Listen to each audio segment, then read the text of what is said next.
Good evening 12th class students, मेरे प्यारे बच्चों। स्वागत है आप सबका केमिस्ट्री क्लासेस में। मां सरस्वती का लेके नाम, करते हैं शुरू आज का काम। क्या है हमारा आज का काम? सरफेस केमिस्ट्री को करने आसान। आईटी एक्सपर्ट वंश कैमरामैन यश के साथ आ गए हैं अमित चौहान। मेरे प्यारे बच्चों, सरफेस केमिस्ट्री में अभी तक हम आपको कवर अप करा चुके हैं। पहला पार्ट एडजॉर्प्शन, दूसरा पार्ट आपका सरफेस फिनोमेनन में चल रहा है कोलाइडल सॉल्व्स। अभी तक कोलाइड्स की definition, classification of colloids, preparation of colloids हमने कवर अप कर लिया है। प्रिपरेशन की अगर मैं बात करता हूं तो प्रिपरेशन में हमने आपको अभी तक समझाया कि 3 तरीके से हम कोलाइडल सॉल्व्स को बना सकते हैं। पहला मैकेनिकल डिसइंटीग्रेशन, दूसरा ब्रेडिक्स-आर्क मेथड, और तीसरा जो पिछले लेक्चर में कवर अप कराया, बहुत बहुत important, and that was basically the peptization. Peptization में मेरे प्यारे बच्चों आपको बताया गया कि किस प्रकार हम प्रेसिपिटेट्स को कोलाइडल पार्टिकल्स में बदलते हैं, कोलाइडल सॉल्व में बदलते हैं by the addition of a strong electrolyte.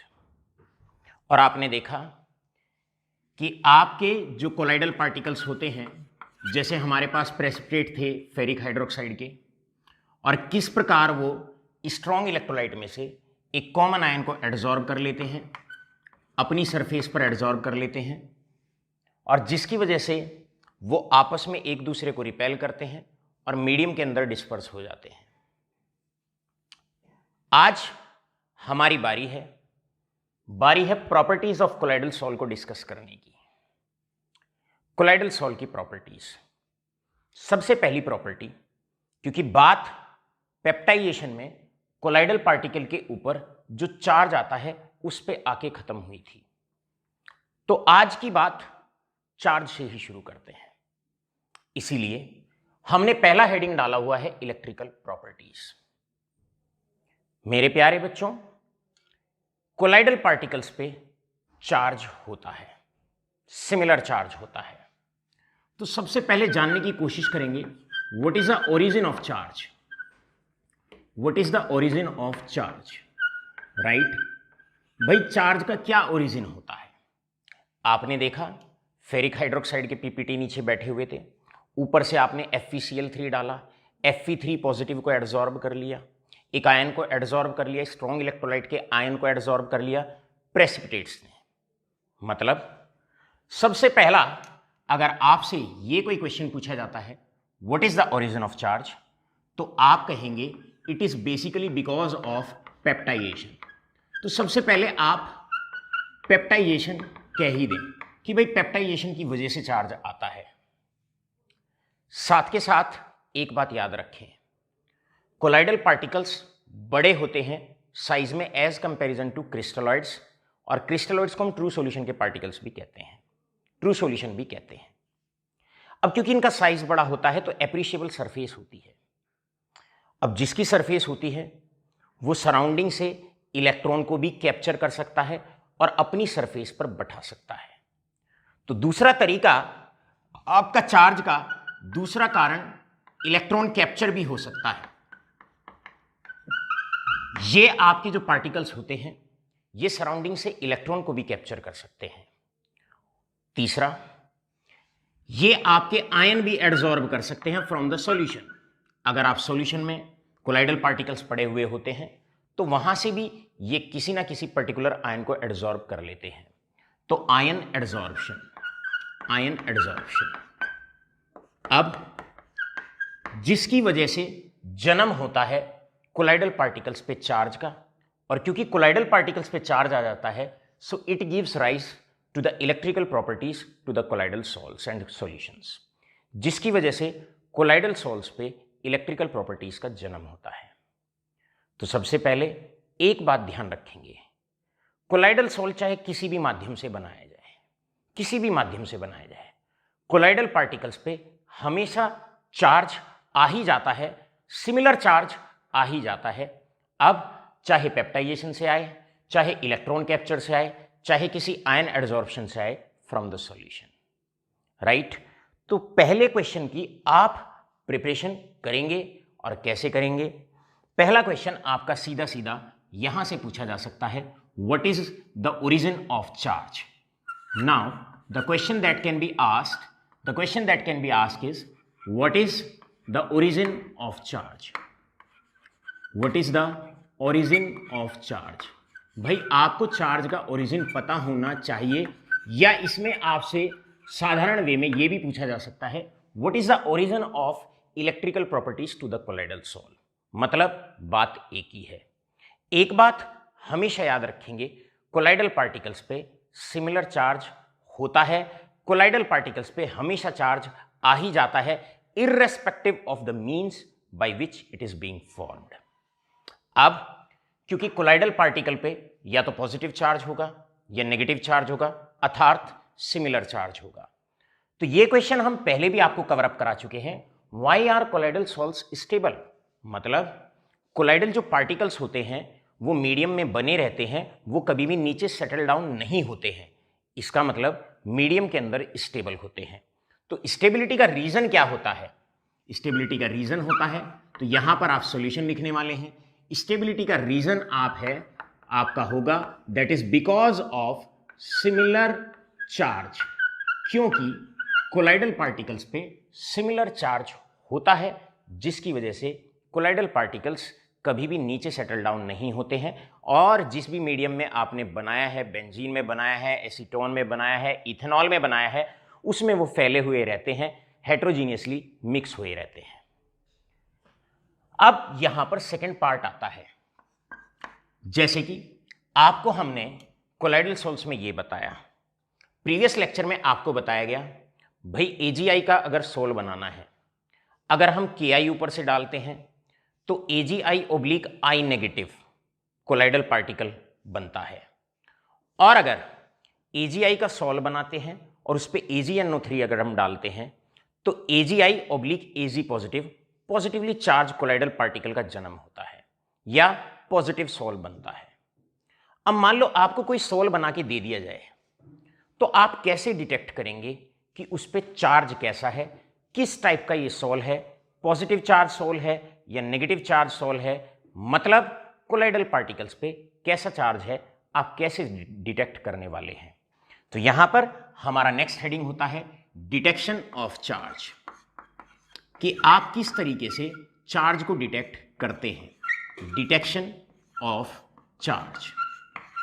So the students, हम चार्ज को डिटेक्ट कैसे करते हैं? सबसे पहले ध्यान रखें किस तरीके से कोलाइडल सोल अगर आपको कोई भी दे दिया जाए तो कैसे हम चार्ज को डिटेक्ट करते हैं। बड़ा सिंपल है, बहुत सिंपल सेटअप है। सबसे पहले आप एक यू शेप ट्यूब लेंगे, ग्लास की ट्यूब है, उसे आप पिघला देंगे, यू शेप ट्यूब लेंगे आप।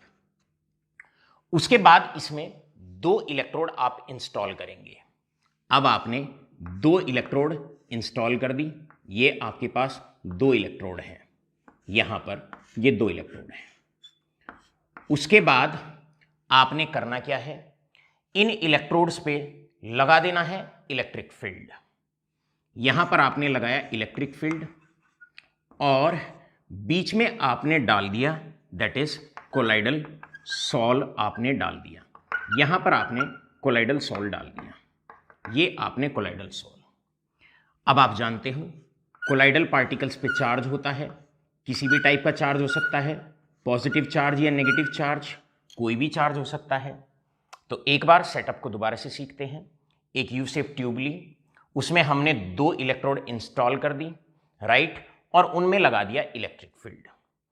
बाय डिफॉल्ट जो लेफ्ट में इलेक्ट्रोड है वो एनोड है और उस पर पॉजिटिव चार्ज है, उस पर पॉजिटिव चार्ज है। बाय डिफॉल्ट राइट में जो इलेक्ट्रोड है उस पर नेगेटिव चार्ज है और उसे हम कैथोड बोलते हैं। अब बीच में यू शेप ट्यूब के अंदर हमने डाल दिया कोलाइडल सोल।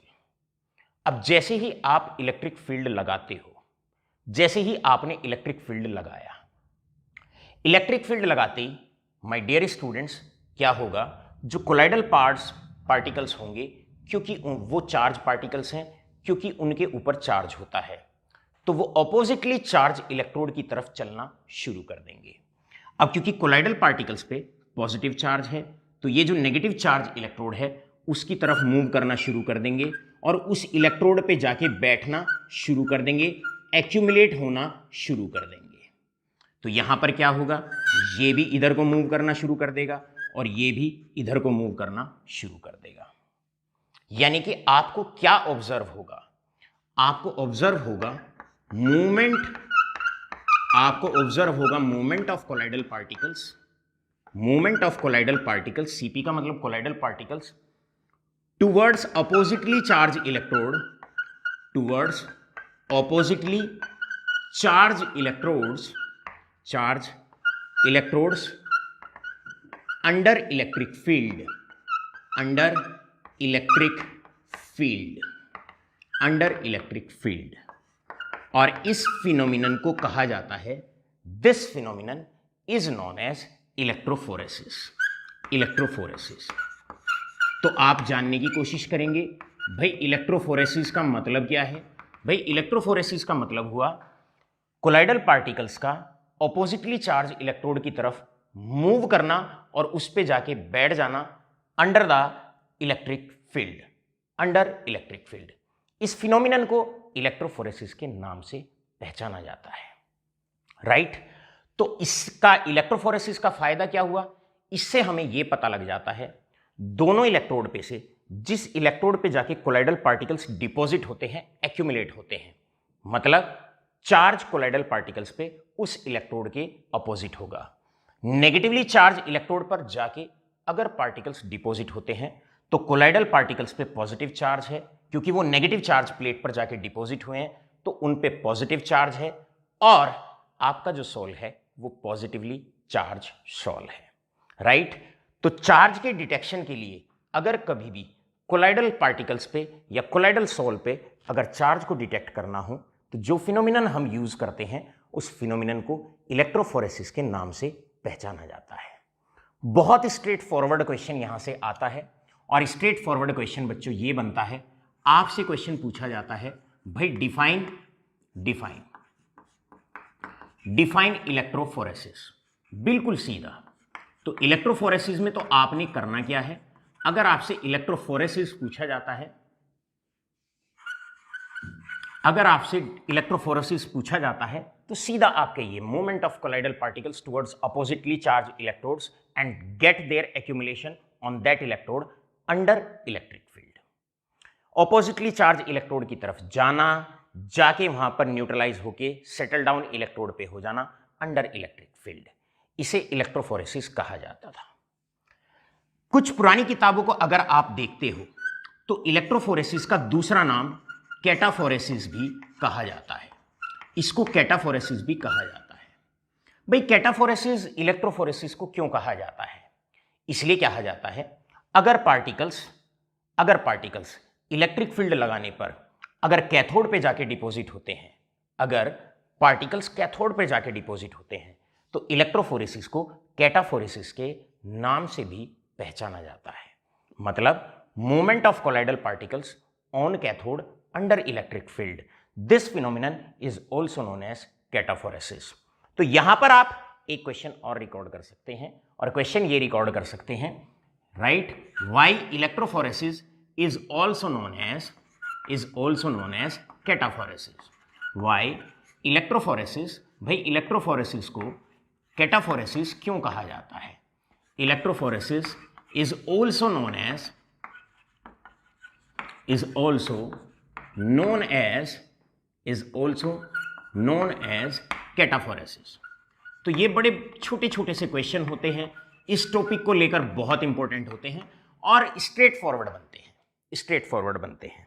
अब कई बार बोर्ड में जो क्वेश्चन पूछा जाता है इसी इलेक्ट्रोफोरेसिस को लेकर कई बार क्वेश्चन ऐसे भी पूछ लिया जाता है। पुराने जमाने में इलेक्ट्रोफोरेसिस को कैटाफोरेसिस के नाम से पहचाना जाता था। क्यों पहचाना जाता था, क्योंकि स्टार्टिंग में जो इन्वेंशन हुई थी वो पॉजिटिवली चार्ज सोल्स की हुई थी। अब अगर पॉजिटिव चार्ज सोल होगा तो हमेशा वो कैथोड पर ही जाकर एक्यूमुलेट होंगे, उसके पार्टिकल डिपॉजिट होंगे, हमेशा कैथोड पर ही जाकर डिपॉजिट होंगे। तो स्टार्टिंग में जो नाम दिया गया वो कैटाफोरेसिस, लेकिन जैसे कि हमने आपको AGI सॉल की प्रिपरेशन बताई, उसमें पार्टिकल पॉजिटिव चार्ज भी हो सकता है, नेगेटिव चार्ज भी हो सकता है, डिपेंड करता है कि ऊपर से आप KI डाल रहे हैं या AgNO3 डाल रहे हैं। तो एक्यूमुलेशन आपका कैथोड पे भी हो सकता है और आपका एनोड पे भी हो सकता है। तो जनरल जो कॉमन वर्ड होता है वो कॉमन वर्ड इलेक्ट्रोफोरेसिस होता है, ना कि कैटाफोरेसिस। ऑलराइट, अब बोर्ड के लिए बहुत ज्यादा बार इसी टॉपिक से पूछा गया क्वेश्चन, और क्वेश्चन ये है, व्हाट हैपन्स व्हेन। ये क्वेश्चन बहुत बार multiple number of times in the same language NCERT question that is being asked. Question है A part, what happens when a ferric hydroxide sol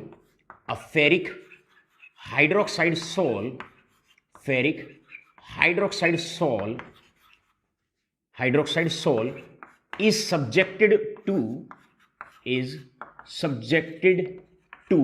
electric field. भैया क्या होगा अगर फेरिक हाइड्रोक्साइड सोल को हम एक एक्सटर्नल इलेक्ट्रिक फील्ड में रख देते हैं? तो भैया आंसर सीधा सा है, फेरिक हाइड्रोक्साइड सोल को अगर इलेक्ट्रिक फील्ड में रख दोगे तो एक फिनोमिनन आपको ऑब्जर्व होगा जिसको इलेक्ट्रोफोरेसिस कहा जाता है। इलेक्ट्रोफोरेसिस का एप्लीकेशन क्या है? To detect the charge on colloidal sol या कोलाइडल पार्टिकल्स पे चार्ज को डिटेक्ट करने के लिए इस फिनोमिनन का इस्तेमाल करते हैं।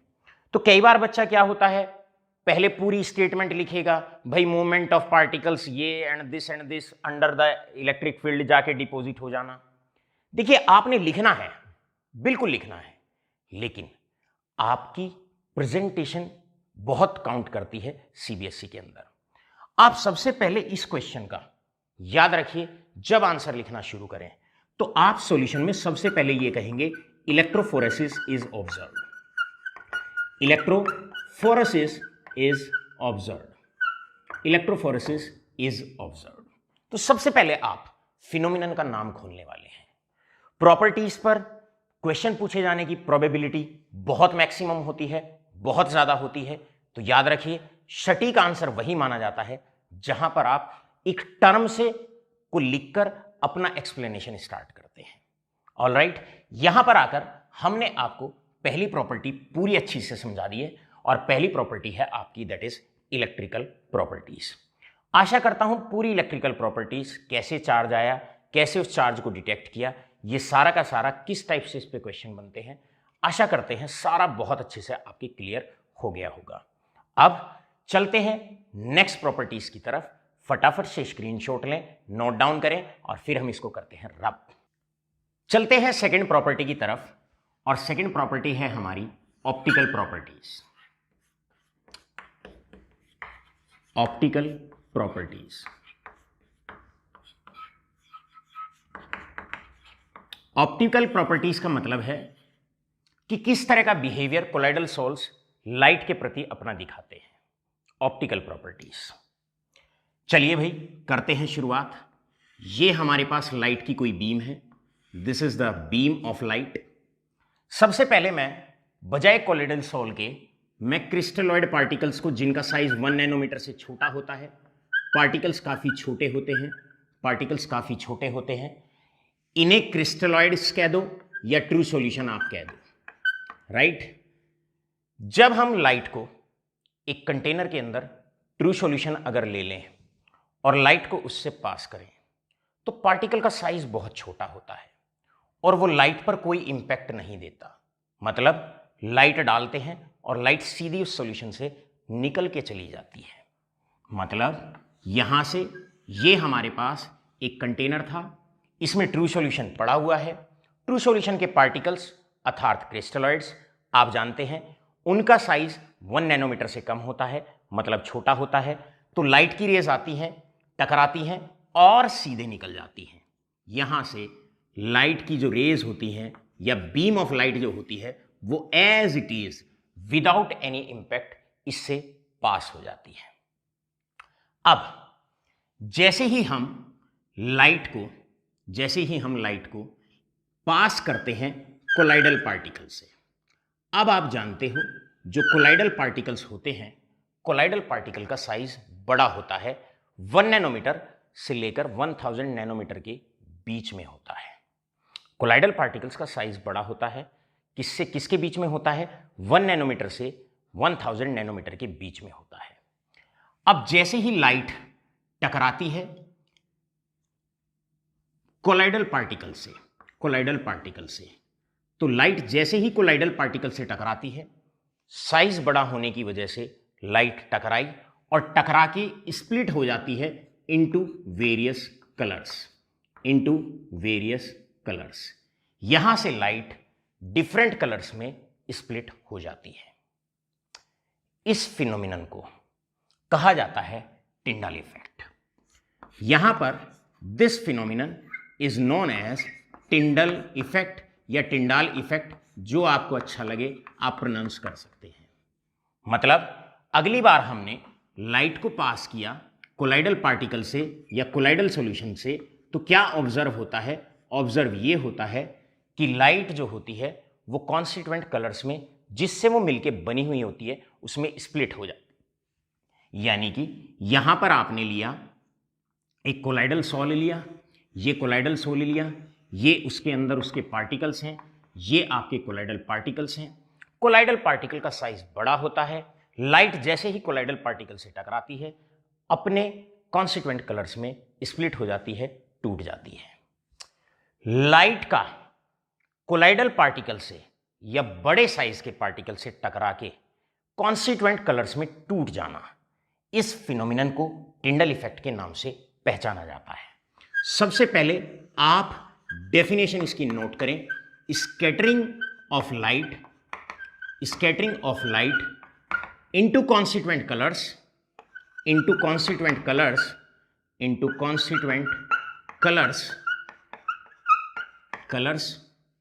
Bye colloidal particles.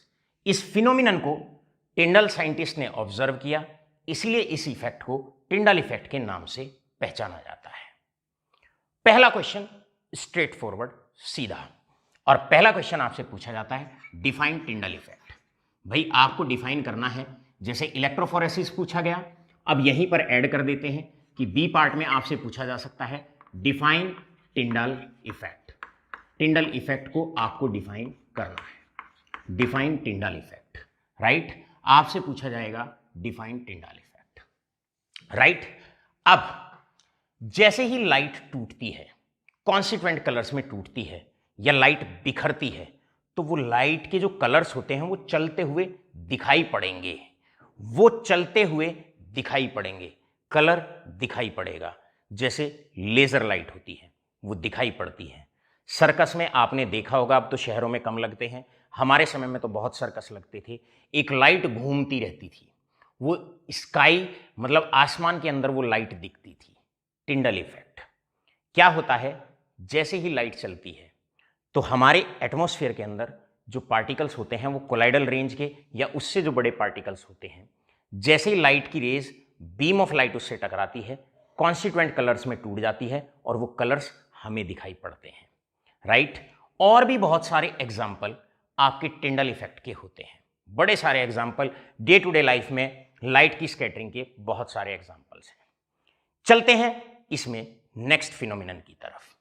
अब मेरे प्यारे बच्चों, जैसे ही लाइट स्कैटर होती है और कॉन्स्टिट्यूएंट कलर्स में टूटती है, तो आपको लाइट का पूरा रास्ता दिखाई पड़ता है। ये पूरा रास्ता यहां पर आपको जाते हुए आपको पूरा रास्ता दिखाई पड़ेगा। लाइट चलती हुई पूरी लाइट दिखाई पड़ेगी, राइट। ये जो इल्यूमिनेटेड पाथ होता है, चमकता हुआ रास्ता होता है जिसके तहत लाइट चल रही है, इसको टिंडाल कोन के नाम से पहचाना जाता है। तो सेकंड डेफिनेशन स्टूडेंट्स यहां पर लर्न करने वाले हैं, what do you mean by that is Tyndall cone. भाई टिंडाल कोन का मतलब होता है illuminated path of light, light का वो पाथ जो आपको चलते हुए दिखाई पड़ता है, यानी कि illuminated path of light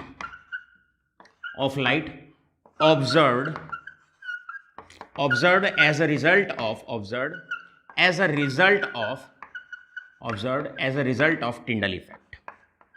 टिंडल effect के बाद, लाइट के स्कैटर होने के बाद जो लाइट का चलता हुआ रास्ता, जगमगाता हुआ पाथ दिखाई पड़ता है, इसको टिंडल कोन के नाम से पहचाना जाता है। एग्जाम्पल लेते हैं।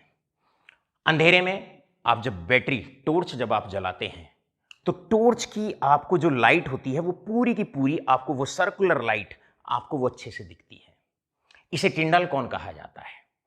अब लाइट दिखती क्यों है? क्योंकि जैसे ही आपने टॉर्च ऑन की, एटमॉस्फेयर के अंदर, हमारे एनवायरनमेंट के अंदर पार्टिकल्स हैं, एयर के अंदर पार्टिकल्स हैं, पार्टिकल का साइज कोलाइडल रेंज के बड़े सारे पार्टिकल्स हैं।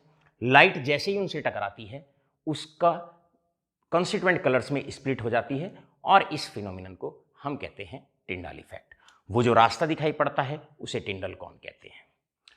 अंधेरी रात है, अंधेरी रात है, जैसे आजकल की जो रात होती है जनरली थोड़ा सा अंधेरा इसमें होता है, उसमें आप देखिएगा जब आप गाड़ी लेके रोड पे निकलते हैं और गाड़ी की जैसे ही लाइट ऑन करते हैं तो बिल्कुल वो लाइट का पूरा रास्ता आपको दिखाई पड़ता है, उसे टिंडल कोन कहा जाता है और फिनोमिनन को टिंडल इफेक्ट के नाम से पहचाना जाता है। और एग्जाम्पल ले लो, एक बंद कमरा आप ले लीजिए। बंद कमरे में हल्का सा छोटा सा अगर होल है जिसमें अंधेरा रहता है घर में, ऊपर जाने में कई बार छोटे छोटे बच्चे डरते हैं, उस होल से जो लाइट होती है सीधी की सीधी आपको आती हुई दिखाई पड़ती है, तो वो जो इल्यूमिनेटेड पाथ होता है उसको टिंडल कोन कहा जाता है। और लाइट दिखती क्यों है? वो दिखती है जब लाइट स्कैटर हो जाती है इनटू इट्स कॉन्स्टिट्यूएंट कलर्स। और लाइट स्कैटर कैसे होती है? लाइट, बीम ऑफ लाइट जैसे ही कोलाइडल पार्टिकल से या उनसे बड़े पार्टिकल से टकराती है तो वो कॉन्स्टिट्यूएंट कलर्स में स्प्लिट हो जाती है। इस फिनोमिनन को कहा जाता है टिंडल इफेक्ट। यहां पर दूसरा बड़ा अच्छा सा क्वेश्चन आपसे पूछा जा सकता है इसी के अंदर, और दूसरा क्वेश्चन इस टॉपिक पे आपसे स्टूडेंट्स पूछा जा सकता है, व्हाट हैपन्स व्हेन, इसी में B part, when a beam of light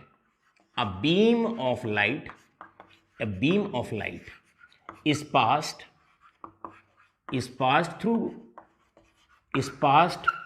through ferric hydroxide sol। भाई क्या होगा जैसे ही beam of light it observe, यहां पर क्या होता है जैसे ही हम बीम ऑफ लाइट को फेरिक हाइड्रोक्साइड सोल से पास करते हैं। देखिए सोल फेरिक हाइड्रोक्साइड का हो या कोई भी सोल हो, सिंपल कोलाइडल सोल भी लिखा हुआ आ जा सकता है। तो आप अपने आंसर को ऐसे ना स्टार्ट करके कि भाई scattering of light takes place, मैं कहता हूं सबसे पहला शब्द ही बहुत कड़ा और बहुत जमा के आप लिखें, और आप सीधा पहला शब्द ये लिखने वाले हैं, Tyndall effect will be observed. तो यहां पर आप सॉल्यूशन में आप कहें Tyndall effect will be observed. साथ के साथ इसमें 2-3 डेफिनेशन छोटी छोटी सी आप लर्न कर लेंगे। टिंडल इफेक्ट क्या होता है? Scattering of light by the colloidal particles, right. Tyndall cone, जो वो रास्ता दिखाई पड़ता है लाइट की स्कैटर होने के बाद, लाइट का जो रास्ता दिखाई पड़ता है जिससे लाइट निकल के जाती है, उसको टिंडल कोन के नाम से पहचाना जाता है। इस प्रकार मेरे प्यारे बच्चों, अभी तक हम आपको 2 प्रॉपर्टीज बहुत अच्छे से क्लियर करा चुके हैं, राइट। अब चलते हैं नेक्स्ट प्रॉपर्टी की तरफ। नेक्स्ट प्रॉपर्टी हमारी आती है which is shown by the colloidal particles and that's basically known as, उसको हम ब्राउनियन मूवमेंट के नाम से पहचानेंगे। Next property is that is Brownian movement.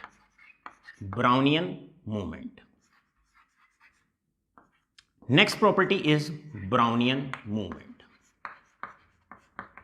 Brownian movement क्या है? ब्राउन ने, साइंटिस्ट ने ऑब्जर्व किया, ये जो कोलाइडल पार्टिकल्स होते हैं, कोलाइडल सोल के अंदर ये जो कोलाइडल पार्टिकल्स होते हैं ये रुके हुए नहीं होते, ये निरंतर मूव करते रहते हैं और जिगजैग पाथ पे मूव करते हैं। पहले जानेंगे इसकी डेफिनेशन क्या है? मूवमेंट ऑफ कोलाइडल पार्टिकल्स या जिगजैग मूवमेंट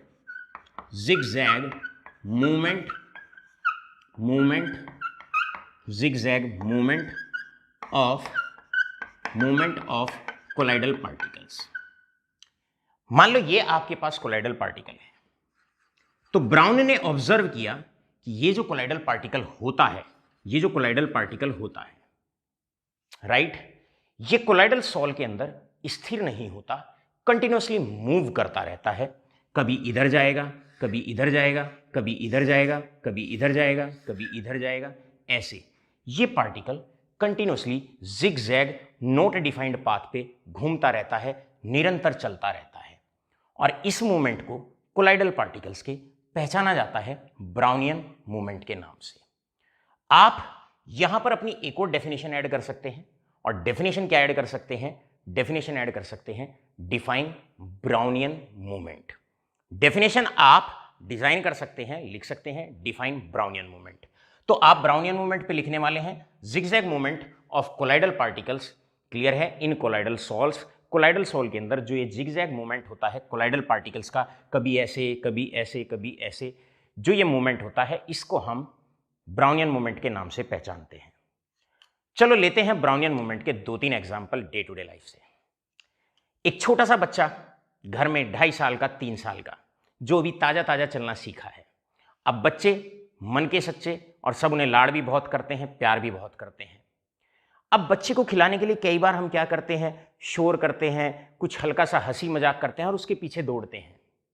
तो वो जो छोटा सा बच्चा होता है, कभी ऐसे दौड़ेगा, कभी ऐसे, कभी ऐसे, कभी ऐसे, कभी ऐसे। इस मूवमेंट को, इस जिगजैग मूवमेंट को कहा जाता है ब्राउनियन मूवमेंट। तो जो छोटा सा बच्चा होता है वो भी एक जिगजैग मूवमेंट में मूव करता है। घर में छोटा सा बच्चा छोड़ देते हैं, कभी वो यूं जाएगा, कभी इधर निकल जाएगा, कभी उधर निकल जाएगा, और मां उसको ढूंढती रहती है। राइट? तो ऐसे मूवमेंट को जिगजैग मूवमेंट कहा जाता है। एयर में आप देख लीजिए, दूसरा एग्जाम्पल आप देख लीजिए, जैसे मधुमक्खी होती है या कोई भी सिंपल कोई भी मॉस्किटो होता है, वो यूं चलता रहेगा, कभी आपके कान के पास आएगा, कभी आंख के पास आएगा, कभी पीछे जाएगा। तो इस मूवमेंट को कहा जाता है ब्राउनियन मूवमेंट। अब ब्राउनियन मूवमेंट पे एक क्वेश्चन और सुंदर बन जाता है। क्वेश्चन क्या बनता है? जो क्वेश्चन बहुत इंपॉर्टेंट कोलाइडल सॉल्स के लिए होता है, मैं उस क्वेश्चन की बात करता हूं फिर से। Why are colloidal sols stable? भाई कोलाइडल सॉल्व स्टेबल क्यों होते हैं? तो उसका रीजन क्या है? पहला रीजन आप लिखते हो क्योंकि पार्टिकल्स पे सिमिलर चार्ज होता है, तो पार्टिकल पास पास नहीं आते हैं, आपस में जुड़ते नहीं है, बड़ा पार्टिकल बनके नीचे नहीं बैठते हैं। लेकिन इसका एक और रीजन होता है, रीजन होता है दूसरा। जब जब आप इस क्वेश्चन का आंसर लिखें तो यहां पर दूसरा रीजन आप ये लिख देंगे because of Brownian movement. Because of Brownian movement. Brown कहता है कि पार्टिकल कंटिन्यूअसली सॉल के अंदर मूव करता रहता है, इसके अंदर कंटिन्यूअसली मूव करता रहता है। अरे मूव करता रहता है इसीलिए नीचे नहीं बैठता है, कंटिन्यूअसली सॉल्यूशन में बना रहता है। अगर ये पार्टिकल यहीं पे रुका हुआ होता तो एक समय चाहे ग्रेविटेशनल पुल से या किसी भी फोर्स से कुछ ना कुछ ऐसा होता कि एक समय आके थक हार के ये पार्टिकल नीचे बैठ जाता। इसीलिए ये मूवमेंट बहुत इंपॉर्टेंट है। इस मूवमेंट के कारण भी, क्योंकि पार्टिकल कंटिन्यूअसली चलते रहते हैं, इस तरीके से ये पार्टिकल आपके सॉल के अंदर मूव करते रहते हैं। सवाल आया what is the cause? Cause क्या है भाई, क्यों चलते रहते हैं? तो कॉज सिंपल सी बात है, ये आपके पास पार्टिकल है, ये आपके पास पार्टिकल है, जिस मीडियम में आपने इसको डाला हुआ है, तो जो सॉल्वेंट के मॉलिक्यूल्स होते हैं वो इससे टकराते रहते हैं और ये उसकी वजह से कंटिन्यूअसली मूव करता रहता है। आप देखिएगा यहां पर ये कोलाइडल पार्टिकल है, ये सॉल्वेंट का पार्टिकल है, ये सॉल्वेंट का पार्टिकल है, ये इससे टकराया इधर गया, ऊपर को टकराया इधर गया, सॉल्वेंट का पार्टिकल इधर से टकराया, ये नीचे को गया। तो आप सीधा रीजन यहां पर लिख सकते हैं भाई ब्राउनियन मूवमेंट का कॉज होता है कोलिजन। और कोलिजन किसके बीच में? Collision between solvent molecules, between solvent molecules and colloidal particle. तो क्या होता है, सॉल्वेंट मॉलिक्यूल्स में और कोलाइडल पार्टिकल्स में कंटिन्यूअस टकराव होता रहता है, जिसकी वजह से पार्टिकल कोलाइडल सॉल के अंदर स्थिर नहीं रहता और कंटिन्यूअसली चलता रहता है। सो स्टूडेंट्स, यहां पर आकर 3 प्रॉपर्टीज अभी तक डिस्कस हो चुकी हैं, इलेक्ट्रिकल, ऑप्टिकल, ब्राउनियन मूवमेंट। अब चलते हैं नेक्स्ट प्रॉपर्टी की तरफ। नेक्स्ट प्रॉपर्टी है हमारी यहां पर कि colloidal sols are heterogeneous in nature. भाई कोलाइडल सॉल्स हमारे जो होते हैं they are heterogeneous in nature. मेरे प्यारे बच्चों, फोर्थ प्रॉपर्टी में ये आपके हेट्रोजीनियस होते हैं। हेट्रोजीनियस। जब कोलाइडल सॉल्व का टॉपिक हमारा शुरू हुआ तो हमने स्टार्टिंग में ही आपको बता दिया था कि ये हेट्रोजीनियस होता है। Colloidal solutions are heterogeneous mixture. अब हेट्रोजीनियस और होमोजीनियस आपको समझने की आवश्यकता है। अगर आप मिक्सचर के कंपोनेंट्स को डिस्टिंग्विश नहीं कर पाते हैं, डिस्टिंक्ट नहीं कर पाते हैं, डिस्टिंग्विश नहीं कर पाते हैं, अच्छे से पहचान नहीं पाते हैं, तो ऐसे मिक्सचर को होमोजीनियस कहा जाता है। एग्जाम्पल, आपकी सराउंडिंग में एयर है, आप उसमें ये नहीं बता सकते नाइट्रोजन कहाँ है, ऑक्सीजन कहाँ है, तो ये एक होमोजीनियस मिक्सचर है। होमोजीनियस मिक्सचर का मतलब होता है ट्रू सॉल्यूशन, राइट। लेकिन हेट्रोजीनियस मिक्सचर का मतलब होता है जहां पर आप डिस्पर्स्ड फेस और डिस्पर्जन मीडियम या मिक्सचर के कंपोनेंट्स को आप आसानी से आइडेंटिफाई कर लेते हैं। एग्जाम्पल, मेरे पास ये डस्टर है, ये डस्टर है, ये चौक है, मैं इनको मिक्स कर देता हूं, तब आप आसानी से आइडेंटिफाई कर सकते हैं ये चौक है, ये डस्टर है, तो ये एक हेट्रोजीनियस मिक्सचर है। सवाल आया कि why are colloidal salts heterogeneous in nature? heterogeneous in nature, भाई बताओ ये हेट्रोजीनियस क्यों होते हैं?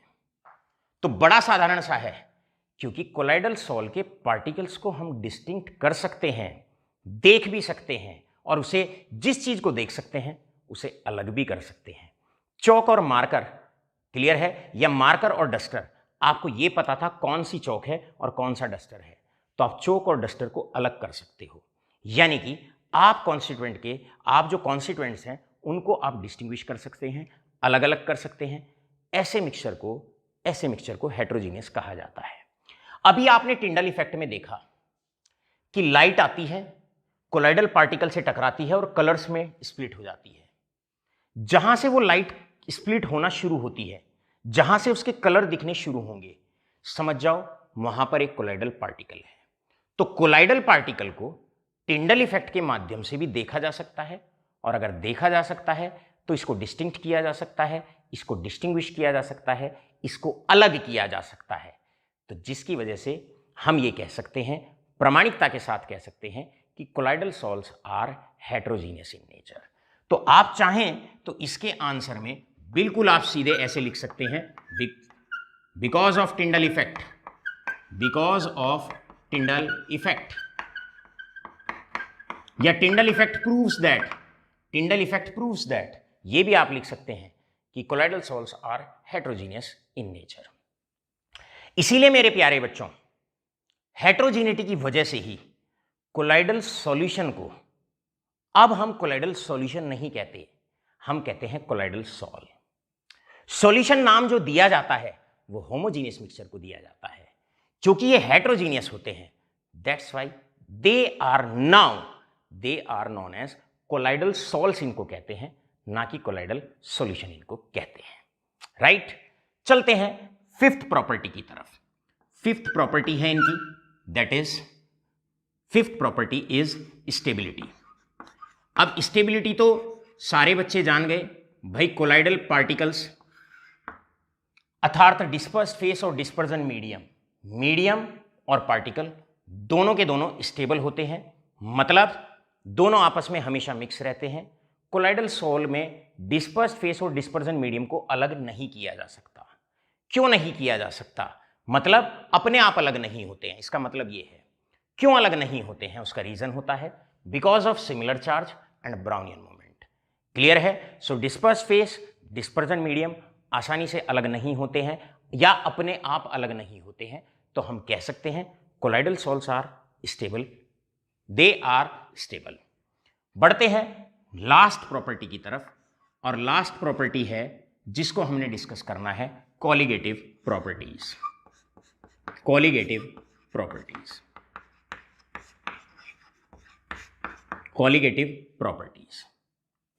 माय बिलवड स्टूडेंट्स, अगर आपने YouTube चैनल पर हमारी सॉल्यूशन की वीडियोस देखी हो, वहां पर ये एक टॉपिक आया करता है कॉलिगेटिव प्रॉपर्टीज।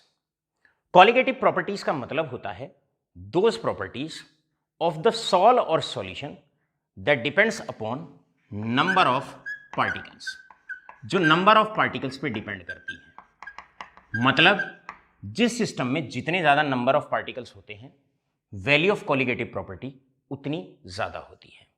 एग्जाम्पल, एक स्कूल के अंदर जितने ज्यादा बच्चे पढ़ते हैं उस स्कूल की उतनी ज्यादा इनकम होती है, कॉलिगेटिव प्रॉपर्टी है। मतलब those properties of the sol और solution which depends upon number of particle, more is the number of particle more will be the value of colligative property.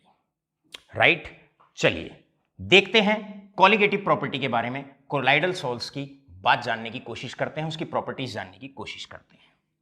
यहां पर ये लिए मैंने ट्रू सॉल्यूशन के पार्टिकल्स, और आप जानते हैं ट्रू सॉल्यूशन के पार्टिकल्स